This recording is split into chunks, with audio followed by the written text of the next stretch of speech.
ಮುಖ್ಯಮಂತ್ರಿಗೆ ಒಂದೇ ಕೊನೆಯಲ್ಲಿ ನಾನು ಹೇಳುವಂಥದ್ದು, ಮುಖ್ಯಮಂತ್ರಿಗಳಿಗೆ ಏನು ತಪ್ಪೇ ಆಗಿಲ್ಲ ಅಂತ ಫಸ್ಟ್ ಪ್ರೆಸ್ ಮೀಟ್ ಅಲ್ಲಿ ಹೇಳಿದ್ರಿ. ನೀವು ಫಸ್ಟ್ ಆದ ಘಟನೆ ಆದ್ಮೇಲೆ ನೀವು ಪ್ರೆಸ್ ಮೀಟ್ ಅಲ್ಲಿ ನಮ್ದೇನು ತಪ್ಪಿಲ್ಲ, ಯಾರೋ ಕ್ರಿಕೆಟ್ ನಡೆಸೋರು ಮಾಡಿರೋ ತಪ್ಪು ಅಂದ್ರಿ. ಫಸ್ಟ್ ಏನ್ ಮಾಡಿದ್ರಿ? DC ತನಿಖೆ ಅಂದ್ರಿ, ಡೆಪ್ಟಿ ಕಮಿಷನರ್ ತನಿಖೆ ಅಂದ್ರಿ. ನಿಮ್ಮ ಸರ್ಕಾರ ಅಂದ್ರೆ ಯೋಗ್ಯತೆ ಇರ್ಬೇಕು. ಸರ್ಕಾರ ಅಂದ್ರೆ ಒಂದು ಮಾನ ಮರ್ಯಾದೆ ಇರೋವಂಥದ್ದು ಅಂತ ನಾನ್ ತಿಳ್ಕೊಂಡಿದ್ದೀನಿ. ಸರ್ಕಾರ ಅಂದ್ರೆ ಮುಗೀತು. ಸರ್ಕಾರ ಅಂತ ಹೇಳಿದ್ರೆ ಒಂದು ಆದೇಶ ಹೊರಟ್ರೆ ಅದೇ ತೊಗಲಕ್ಕಲ್ಲ. ಸರ್ಕಾರ ಇಸ್ ನಾಟ್ ಎ ತೊಗಲಕ್ಕಲ್ಲ. ಸರ್ಕಾರ ತೊಗಲಕ್ಕ ಆಗ ಸಾಧ್ಯನೇ ಇಲ್ಲ. ಸರ್ಕಾರದ ಆದೇಶ ಅಂದ್ರೆ ನಡುಕ್ತಾರೆ ಎಲ್ಲ ಗಡಗಡ ಗಡಗಡ ಅಂತ.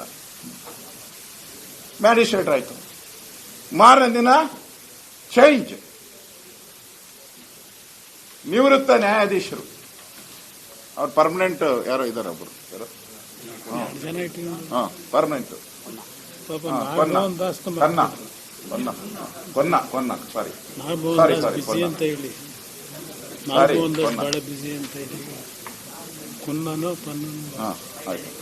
ಆಮೇಲೆ ಈಗ CID ಒಂದು ಕೇಸು, ತನಿಖೆಗಳು 3. ಇದು ಯಾವ ರೀತಿ ನಿಮ್ಮ ಹಗರಣಗಳು, ಮೂಢ ಹಗರಣ, ವಾಲ್ಮೀಕಿ ಹಗರಣ ಮುಚ್ಚಾಕುವಂಥದ್ದಕ್ಕೆ ಇದೊಂದು ಸ್ಕೀಮ್ ಅಷ್ಟೇ. ಇದಲ್ಲ, ಇದನ್ನು ಹಂಗೆ ಮಾಡ್ತಾ ಇದ್ದೀರಾ. ನಾವು ಇವತ್ತು ನಮ್ಮ JDSನ ನಾಯಕರು, ನಮ್ಮ ಅಧ್ಯಕ್ಷರು, ನಾವೆಲ್ಲರೂ ಕೂಡ ಈ ವಿಚಾರಕ್ಕೆ ಸಂಬಂಧಪಟ್ಟಂತೆ ಸರ್ಕಾರನೇ ಅಪರಾಧಿ. ಈ ಅಪರಾಧಿ ಸರ್ಕಾರ ಇರೋದ್ರಿಂದ ಇದನ್ನು ತನಿಖೆ ಮಾಡುವಂತದ್ದಕ್ಕೆ ಅಧಿಕಾರ ಇಲ್ಲಿನ ಪೊಲೀಸರಿಗಿಲ್ಲ, ಇಲ್ಲಿನ DCಗೆ ಇಲ್ಲ, ಅಧಿಕಾರ ಇಲ್ಲ. ಅವ್ರಿಗೇನು ಅಧಿಕಾರ ಇದೆ? ಮೂಲೆ ಸೇರ್ಕೊಂಡ್ಬಿಡ್ತಾರೆ ಇವರೆಲ್ಲ ಹೋಗಿ. ಅಧಿಕಾರ ಇರುವಂತದ್ದು ಚೀಫ್ ಜಸ್ಟಿಸ್, ಸಿಟ್ಟಿಂಗ್ ಜಡ್ಜ್, ಅವರಿಂದ ಮಾಡಬೇಕು. ನಮಗೆ CBI ಮಾಡಿದ್ರೆ ಒಳ್ಳೇದಿತ್ತು, ಆದ್ರೆ ನೀವು CBIನ ನಂಬೋದೇ ಇಲ್ಲಲ್ಲ. ಅದರಿಂದ ಈ ತನಿಖೆ ಆಗಬೇಕು. ಹಾಗಾದಾಗ ಮಾತ್ರ ನ್ಯಾಯ ಸಿಗುತ್ತೆ.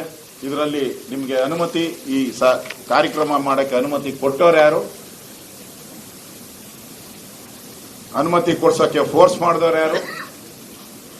ಯಾರ ಚಿತಾವಣೆಯಿಂದ ಈ ಅನಾಹುತ ಆಗಿದೆ? ಯಾರ ಮಾತುಗಳಿಂದ ಈ ಸಾವುಗಳಾಗಿದೆ? ಇದಕ್ಕೆಲ್ಲ ಸರಿಯಾದಂತ ಒಂದು ಈ ಅಂಧ ರಾಜ್ಯದಲ್ಲಿ ನ್ಯಾಯ ಸಿಗಬೇಕು. ನಾವು ಬೆಳಕನ್ನು ಹುಡುಕ್ತಾ ಇದ್ರಿ, ಕತ್ತಲೆ ರಾಜ್ಯದಲ್ಲಿ ನಾವು ಬೆಳಕನ್ನ ಹುಡುಕಕ್ಕೆ ಹೊರಟಿದ್ರಿ. ನ್ಯಾಯಕ್ಕಾಗಿ ಬೆಳಕನ್ನ ಹುಡುಕ್ತಿರಿ ನಾವು. ಆ ಬೆಳಕು ಸಿಗೋವರೆಗೂ ನಮ್ಮ ಹೋರಾಟ